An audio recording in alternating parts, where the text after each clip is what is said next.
Se ogni mese paghi un abbonamento per un software di grafica, questo video potrebbe farti risparmiare parecchi soldi. Esiste una suite professionale che unisce grafica vettoriale, fotoritocco e impaginazione in un unico ecosistema, senza abbonamenti mensili. Affinity è la suite professionale che sta contribuendo a ridisegnare il panoramica della grafica digitale.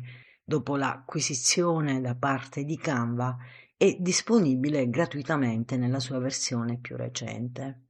Non stiamo parlando di un programma semplificato o di una versione limitata, ma di un ecosistema completo che integra tutti gli strumenti di grafica vettoriale, editing, raster, impaginazione professionale all'interno di un'unica interfaccia fluida e coerente.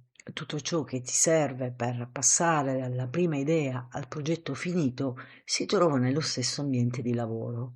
Dopo l'integrazione nell'ecosistema Canva sono disponibili anche funzionalità basate sull'intelligenza artificiale. Questi strumenti fanno parte dei servizi riservati agli abbonati Canva, ma tutte le funzionalità principali di Affinity rimangono disponibili gratuitamente, permettendoti di utilizzare la suite in modo completo e senza sottoscrivere alcun abbonamento.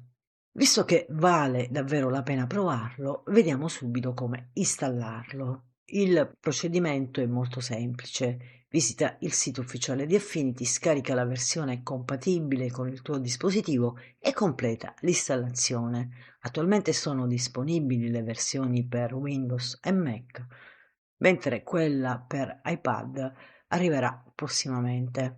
Una volta installato il software, accedi con il tuo account Canva, completa l'autenticazione e sei pronto per iniziare a creare. Nel prossimo episodio entreremo finalmente nell'interfaccia di Affinity e inizieremo a conoscere gli strumenti e l'organizzazione dell'ambiente di lavoro. Se non l'hai ancora fatto, iscriviti al canale e attiva la campanella per non perderti i prossimi moduli. Se durante il percorso dovesse sorgere qualche dubbio, scrivilo nei commenti e rispondo sempre molto volentieri. E a questo punto è il momento di iniziare davvero. Apri Affinity e facciamo insieme il primo passo nel prossimo video. Ciao!